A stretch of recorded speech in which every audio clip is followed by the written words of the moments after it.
Organized by the Internet and Mobile Association of India. The summit is supported by the Ministry of Electronics and Information Technology, Government of India, and Niti Aayog. I am your host for the session, Varun Tinna from IAMAI, and I'd like to welcome you to the panel discussion on citizens' confidence on his mobile device is crucial for business as well as governance. We would like to thank our partners, digital financial management partner EaseBuzz, conversational messaging partner GupShup, session partner GoQuick, gold partners Manorama Online, Blink Digital, and Yellow AI, silver partner ShareChat. So, without further ado, it is my pleasure to introduce to you Mr. Satyendra Verma, Head, Indian Citizens Assistance for Mobile Privacy and Security, ICAMS at IAMAI, who will moderate today's discussion. Further, I'd like to welcome our distinguished panel of speakers. Firstly, Mr. Pani Prasad, Director, NCCS, Department of Telecommunications, Government of India. Thank you.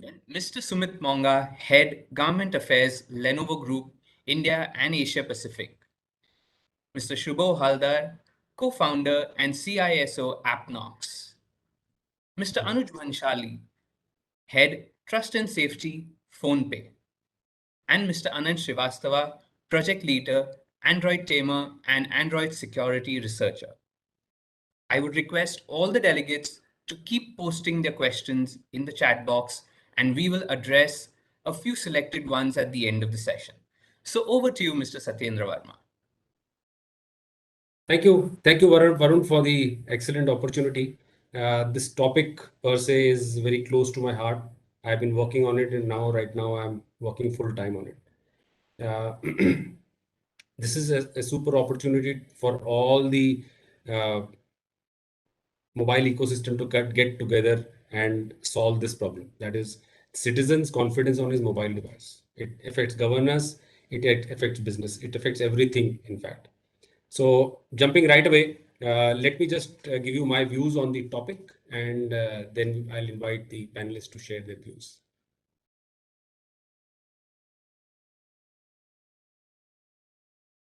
Okay, so the topic today is driving governance and businesses through citizen confidence on his mobile phone. Plain and simple, there is no discussion on whether the governance and businesses get affected by citizen confidence on his mobile phone or not. So just sticking to this one sentence of citizens' confidence on his mobile device.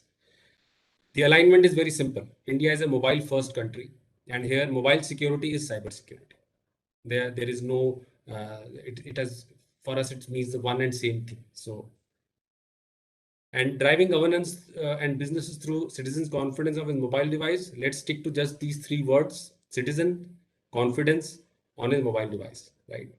So if we see it, we try to look closely who are the citizens in this country whom we are targeting. He's an average citizen. The average citizens who own a budget smartphone. The phone is a family device. They are in the lower middle class. They are not proficient in English. They are aspirational and they seek services from the government and the industry. They are encouraged to adopt mobile governance. They are slowly becoming dependent on the apps, and they are mostly unaware of the dangers behind it, right? And then what is a mobile device? The average smart phone is the cheapest one available, and the device is manufactured outside, was controlled from outside, and lacks memories, and hence more vulnerable to security and privacy issue. So breaking down this part, so do we really think that the citizens how do they have this confidence in this kind of mobile device? The confidence means reliability of a thing or an assurance. These are the key words which I want to see. You can also say that confidence in the phone means confidence on the ability and confidence on the security of the mobile device. Okay, so if we go a little more closely, we see the rise of the level of adoption on the smartphones is an indicator whether this confidence is there in the citizens or not. So clearly it's there. Okay, what about security part? Now there is a serious rise in number of incidents, and that is an indicator about this. So in short, for today, I would just say that security is the focus. So when you talk about mobile phone, what exactly it is? The mobile phone has got various layers like network, mobile, user, and services. These layers can be broken apart into further sub layers. And if we see closely, then there are total of 6 vectors which are involved, which are the network, then the whole mobile device, the operating system, the application, user actions, and offline processes. This is what constitutes a mobile device. Now, confidence on the security of a mobile device for a citizen in India means they should have confidence in the entire mobile device industry. They should have their confidence in mobile OS companies. They should have confidence in the app developers. They should have confidence on the app play stores. They should have confidence on the telecom companies, on the internet service providers, the internet companies which give service like e-commerce, edtech, fintech, etc. And overall, they should have confidence in the 6 ministries and multiple departments regulating all of the above. So this is, as you see, it is not so simple. Citizens' confidence in their mobile device is not so simple. And I'm taking just one part, the mobile device industry. There are 8 countries involved in one mobile phone which comes in your hand. There are hundreds of different component manufacturers spread around the world. That hardware and software developers who invent things, who patent things, and it travels to the place where it gets manufactured. So it's a very wide industry which finally lands up on the hand of a innocent citizen in India. So with this, I say that this is a perfect panel. Today we have participation from all the kinds. We have from Lenovo, from NCCS, from PhonePe, Appknox, Anant, who is an independent mobile security researcher. So starting with Colonel Sumit Monga, who's representing Lenovo. Sir, can you please share your views on the topic as such? Over to you, Colonel Monga.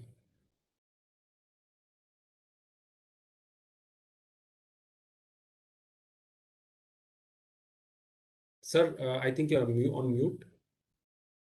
Sorry. Thanks, Satyendra. I mean, quite a comprehensive introduction to the topic, and continuing from there itself, I would say that today, why mobile has reached the place where you described as, firstly, it's the easy availability. Today, with online services being available and the mobile and the device getting delivered right at our doorstep at a time convenient to us for do the shopping, the accessibility to the device has become that much easier. Not only a device, I'll say multiple devices. And that is where things start rolling in because of the accessibility and coupled with the affordability of the connectivity itself and the device. Because without these two marrying up together, a device alone doesn't have any value, or the connectivity doesn't have any value. The kind of affordability that is there in India is what is proliferating it to an extent where we have transformed into the mobile first kind of a country. If you look at the increase in usage of these digital devices, especially the mobile devices, it's estimated that it's led to an increase of almost 39% because of the COVID scenario that emerged in 2020. So that of course was one aspect, but the digital push of the current dispensation, definitely people want to access the entire gamut of services through their devices itself. Smart cities and the digital governance that is being pursued by the current dispensation are really adding on to it. Add on to this, the smarter apps or smarter environment that is being created through, let's say, the IoT ecosystem, the Internet of Things ecosystem. So the horizon of our connectivity is not getting limited only to a device. If let's say for our home security, we've got cameras installed, we can control them through our device, through our handset. If we have a tracking device in a particular car, we have the ability to control it from our device itself. So that device is converging a lot of our ease of living kind of services also into it. So what has actually happened is that there has been a transformation from an always on kind of a scenario which we were experiencing, especially let's say when we had the DHL kind of services, DSL kind of services being available at our homes, to always logged on kind of a scenario. And that logging on is not from a particular device, like I mentioned earlier, it is from multiple devices. So the threat surface for us as an individual increases that much more, because we want to access the services at a time and place of our choosing, including the device of our choosing. We do not want to be constrained by any of these bounds which earlier were binding us, and we want to have this access available. So what it leads to, our threat surface has increased, our points of vulnerability have increased. So the only place that where we need to be careful is that we ourselves need to be vigilant. Now, what I mean to say is, I might not be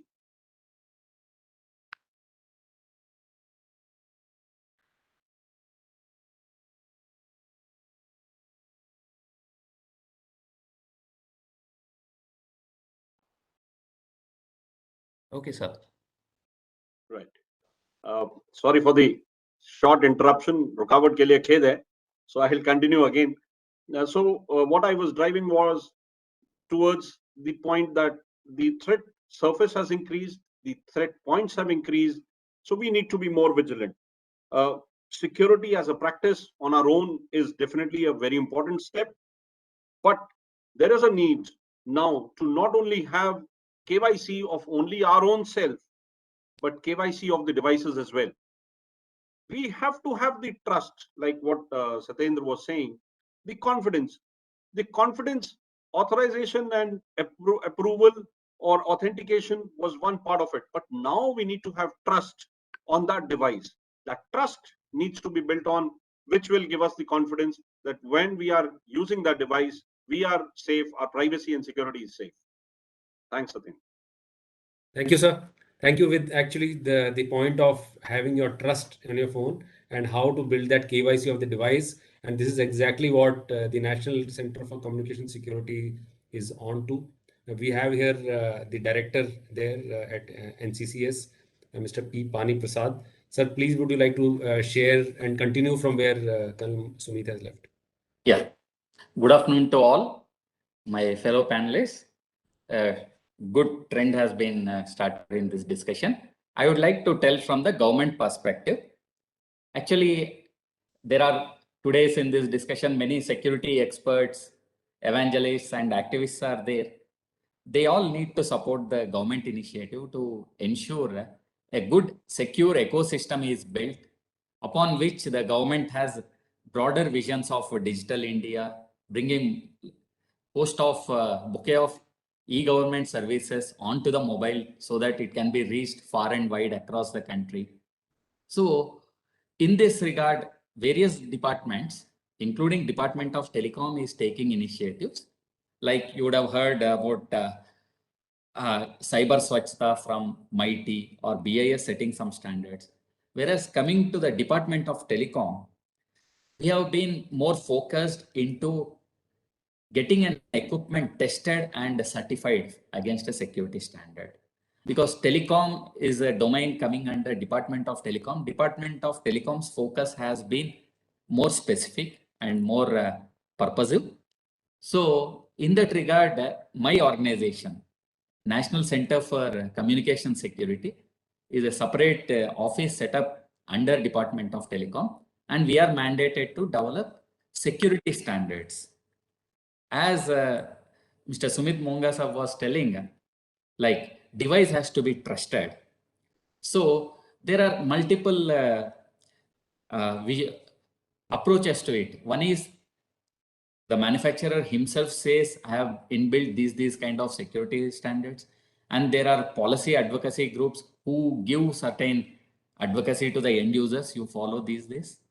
And there are also guidelines issued by various organizations, including like various forums.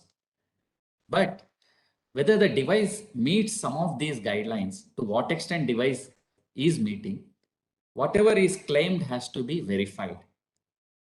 Then only you can say, you can believe that this device has the basic security functionality built in. So in that regard, what we develop is NCCS as an organization, which I'm representing. We like coordinate and collaborate, or we conduct various meetings, stakeholder consultations with all the participants, be it OEMs, be it the device suppliers, the operators, or even the end user forums. From them we collect, we have a basic security standards outline we have made against each device, similarly for the mobile also. And we take their inputs, because whatever we specify in the end, they are to be tested and certified. So there can be implementation issues of either over specification or missing certain critical aspects of the security. So we take inputs, we evaluate, and internally we have multiple committees, which is represented by various security experts from various ministries and from educational institutes of repute. Then the ITSAR is formed. ITSAR stands for Indian Telecom Security Assurance Requirements.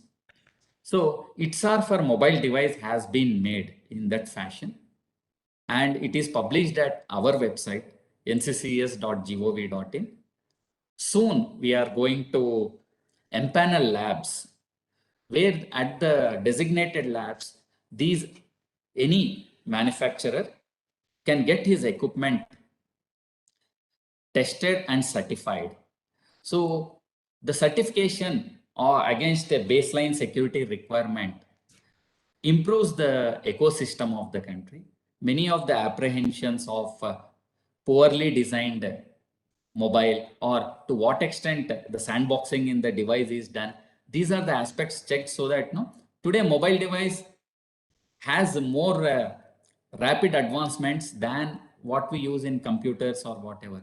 Every day there is an update. The end user doesn't know the technicality of it, but as a user of the app, he tries to upgrade. And one app may try to sniff the other app's information. So these are the aspects in the device are checked, so that you work on a trusted platform. Many measures are taken by government. This is one of the important measures what NCCS is going to do. I request all panelists and the participants who are there online for this workshop, they can visit our website nccs.gov.in.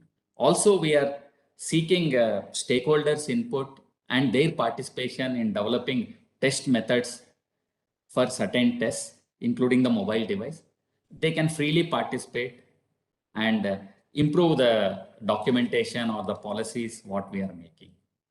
I think with these few words, I'll conclude my presentation and request the committee to follow. Thank you. Thank you. Thank you very much, sir, for your insight. In fact, getting an indicator that the government has set up a brand new office, a brand new staff with a specific focus of security standards is very heartening. I'm telling you, it can be slow, it can be whatever, but this itself step is very, very good, and we are very happy by it. With this, I'd like to take the discussion to Anuj Bhansali from PhonePe. Coming from the device to the phone, when we do our payment, we use it for our banking and payment. Anuj, can you share your point of view from citizens' confidence on his phone? How does the wallet and the fintech companies see this subject? Sure, Satyendra. So, the topic is apt for discussion, right? I think we have been trying to attack this particular problem in different forums, right? One is, let's say, on the telco or the network security, on the app security. Second is the applications itself. But the biggest problem that we see is that in each of them, be it a ministry, be it the respective departments, they've been trying to tackle the problems by defining the baseline or guideline. When a citizen comes into the play, right? Things change slightly. And why do those things change? if you look at historically, you have the more financial institutions, be it a bank, etc. You had the telecom or the phone, which was used for a very specific purpose, right? For calling, for sending out SMS, or receiving some of these codes out. Now, what has happened, at least over the past half a decade, if not more, right, is that with the convergence of APIs, with the convergence of all of these fintech startups coming in, you have merged the three identities into a single thing. Today, mobile has become your primary identifier, right? At the end of the day, you can have an Aadhaar, you can have the Parivan app, you can have a DigiLocker, you could have any of these accounts. Everywhere, the mobile is your primary identity at the end of the day. Now, within itself, right, while we can take care of the respective at a company level, at a citizen level, having if you are expecting that they have the understanding and they have the wherewithal to go and understand each specific of every app that comes either as pre-installed or that they get installed on themselves, it is something which is I think is a far-fetched environment, right? And the point of the contention why this is an app topic today is we are seeing that while what technologies were brought in for convenience also getting misused, be it a fraud, be it like an account takeover or any of those scenarios. So some things which are very, very simple and you know, very common, something like an AnyDesk or a TeamViewer, which was built in to, let's say, offer a remote support. We see them getting installed on your mobile devices and getting special permissions, and then somebody doing an account takeover is one primary example. Right? The second example, which a lot of people didn't understand, I am not sure if people remember last year, around we saw a spurt of all of these loan apps coming in, convenience at a fingertip, right? At the end of the day, that is what the mantra was. You could install an app, you could upload some very basic data, you get approved for a loan, it gets credited in your account. All hunky dory till then, till the interest rates kick in and you're unable to pay. Now that is where the mobile security comes into play, right? A user unknowingly gave access, or maybe they were in the need, whatever. You gave access to all your photographs, you gave access to all your contacts, you gave access to almost all of this, which got stored somewhere.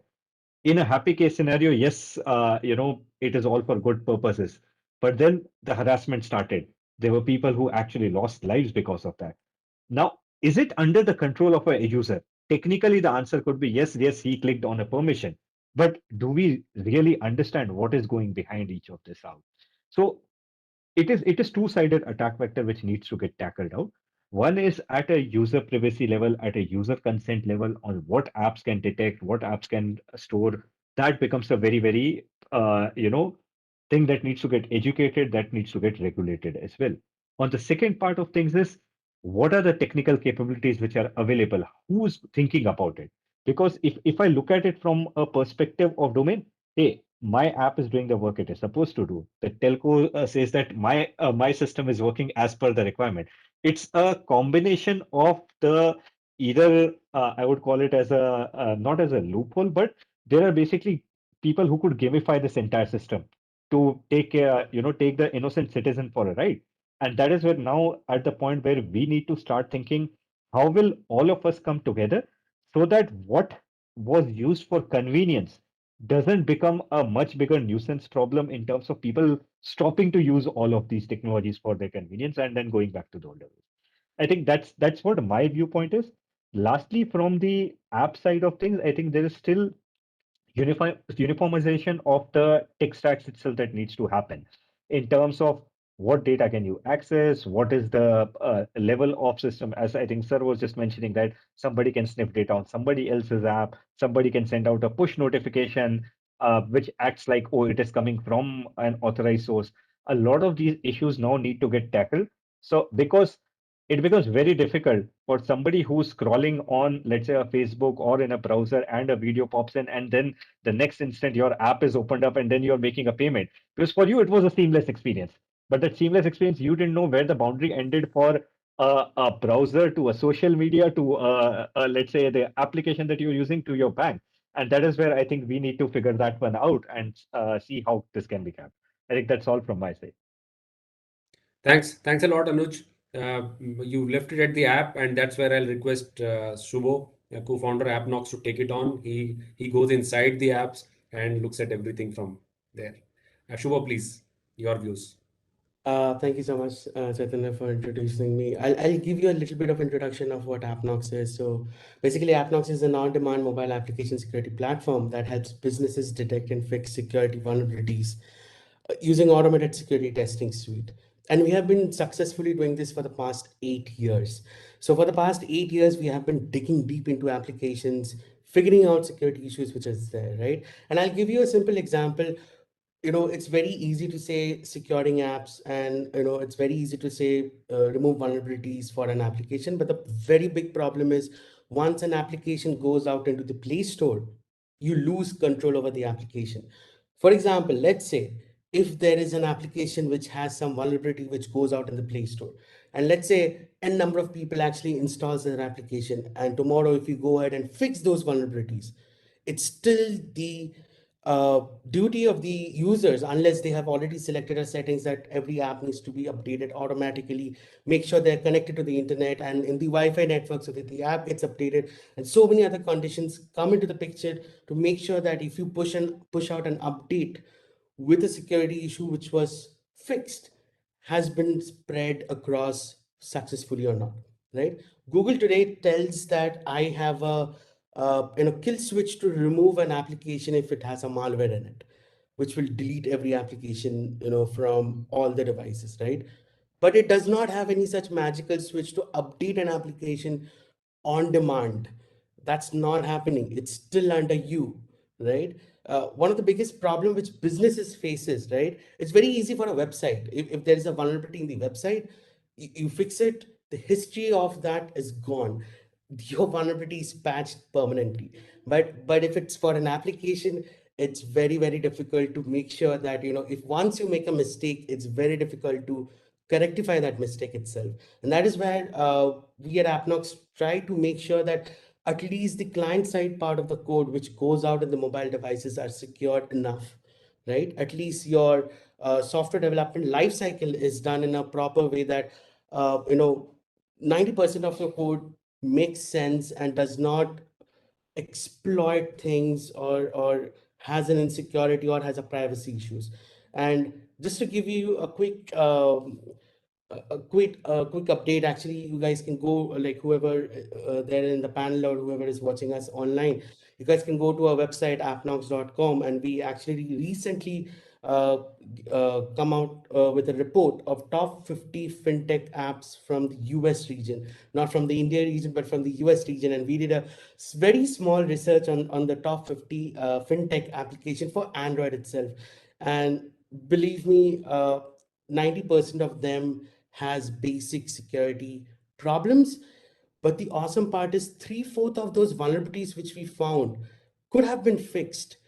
And the bad part is, even if you fix it, the rollout of the application to the citizen will still take a lot of time. I'm pretty sure if the like I'll just ask you, this is just an exercise. Just pick up your phone, go to your setting, go to your app store or a Play Store, right? Go to your updates tab and see how many applications are pending for updates.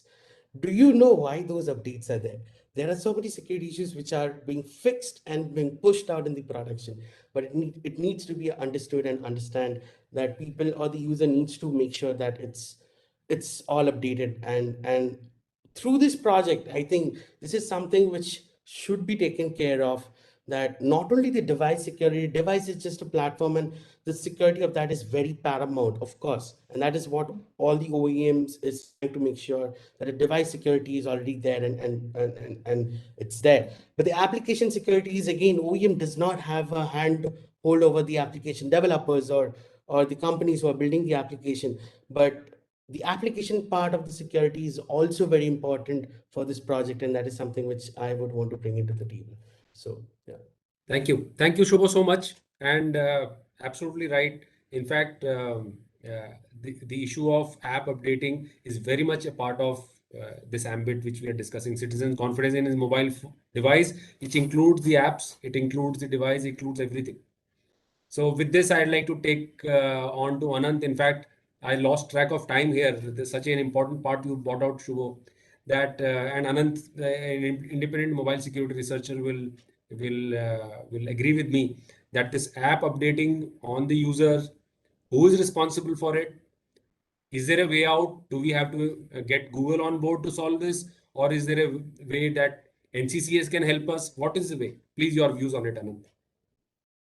Okay, so I'm going to look at it from a citizen perspective, from an independent researcher point of view.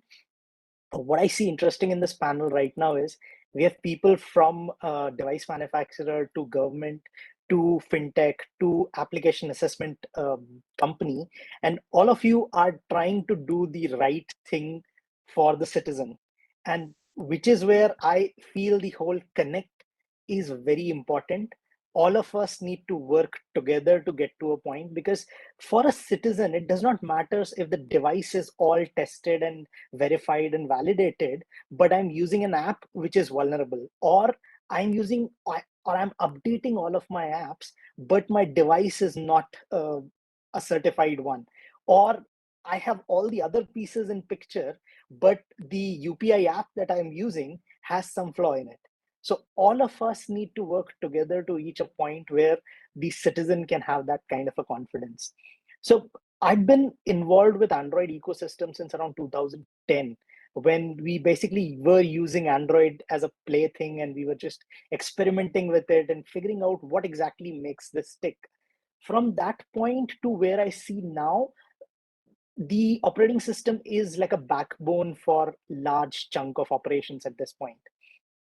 And what I'm now seeing is more and more people, like Anuj was mentioning, people are not exploiting the operating system. People are exploiting the application's intended functionalities and the trust that people have, which is where the trust is getting deteriorated. So right now, if you look at it, all of the apps might actually be suggesting, or people might be suggesting, don't use AnyDesk, don't have TeamViewer. If you have TeamViewer installed, if you have AnyDesk installed, you are at a problem. It's not these applications flaw, it's effectively the way it is being used. And this is where the citizen starts having distrust issues with the applications, with the environment.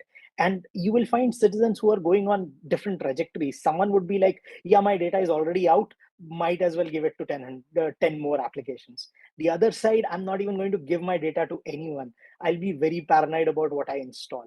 And both of these are detrimental to the whole view that we want to have, where the digital economy flourishes. And to have that kind of a way forward, all of us will have to establish that trust. And this is where the other part is that the general consensus that generally comes up is that the user needs to be aware, the user needs to be proactive, the user needs to do n number of things. And this is where my disagreement with that situation comes, because in my decade or more of experience with information security, user should not be the person making the right calls. They should be assisted, they should be provided inputs. Attacks should be prevented before they even get to a point where a user has to make a judgment call whether I click on this URL or not. And I think that's kind of what is I am looking at as a collaborative effort. I think, Satyen, that's about it from my side. That's actually very well. By chance, you were in the last and you actually concluded. You've done my job by concluding it very well. Thank you so much. I'd like to add on here. We've heard from all sides, from the device, app, payment security, as well as the researcher side. I'd like to add on what is actually going to happen now. I'm going to share my screen. Is it visible? Yep. Okay, fine. So coming back to this main topic of citizen confidence on his mobile, this is my concluding part. I want to share is that I've already told you how can an average citizen have confidence on an average smartphone with all this. 2004 to 2021, it's totally changed. The system takes a lot of time to change. Like we have a new office in NCCS, that's how systems are changing. But the technology is always much faster to change because it's incentivized by business. Security is always not incentivized, so it follows behind. So a whole lot of things have changed on the phone. The user base has changed. The system has not changed that much. So what happens now? These 6 vectors which I had shared with you, if you draw a parallel, we have 6 kind of providers that are there who are part of this whole mobile ecosystem. The telecom network provider, the hotspot providers, the device OEMs, OS Play Store companies, app companies, online, offline service providers. These are the providers. Then you have the government and the smartphone user. So in the end, if you just see them, they are the three players among whom this whole mobile ecosystem security rests upon. Who does what at what stage, right? Now the spread of responsibility is huge because the spread of technology is huge. If you see within the government, there are 7 different type of organizations who are looking after the mobile security part, and 6 out of which there are 6 ministries. Okay, and some of them look after some part because that is what their mandate is. Everybody is doing a good job of it, but however, there is no single organization who can look towards if there is a loophole left out because these departments are spread out, right? Then there are so many departments within these ministries which are involved. I'll skip this slide for lack of time. Now, when we know that there are these 3 players, there's another aspect I want to show you. The relationship between these 3, the providers, the citizen smartphone users, and the government. So ideally, the provider is supposed to serve the citizen smartphone user, and the government is supposed to regulate them. And the government is supposed to tell the citizen that this is how we are regulating and this is how you're supposed to protect yourself. So information and education. And the corrective cycle happens when the citizen becomes aware of what steps he has to take. However, there is a parallel provider, which are rogue providers, which exist, and they fraud the citizen smartphone user. And the government has no control; they have no regulation on it, and also the citizen smartphone user cannot correct because they are not part of the market. So what happens? Ultimately, the most effective part is the government informing and educating the smartphone user is the least intrusive and most cost-effective method to go ahead. Information education today is only via websites, especially focused on organization. None of them are multilingual. So if you just see what can happen, what is possible that there is so much of information out there. App testing platforms, device testing labs are there, open source information, public knowledge, government departments, news, updates, all of them are there. If somehow we can collect them, collate them, and tag them for devices and tag them for app specific, and then put out all this information in a readable format, and which is accessible to the user on his mobile phone as an app or through desktop sites. So this is the whole idea of what is possible, and I'd like to share with you that the government is already looking into it. A project directly controlled by the National Cybersecurity Coordinator is underway as we speak. IAMAI has been asked to execute it with the help of all of you. Only when all the ministries, all the departments, all the industry bodies come together, as we have spoken today in this panel, only then this kind of initiative can succeed. This will ultimately end up all the organizations and industry being connected to various teams at this level, and this base platform which will hold this information will ultimately give out this information in form of APIs which can be delivered to the citizen. So in short, I just wanted to share with you this news that this project is underway, and all that you have spoken to is finally going to come together as this effort. With this, I think we are run out of time. Varun, if you have time to take questions, we are fine with it. Or if you want that, can stop here.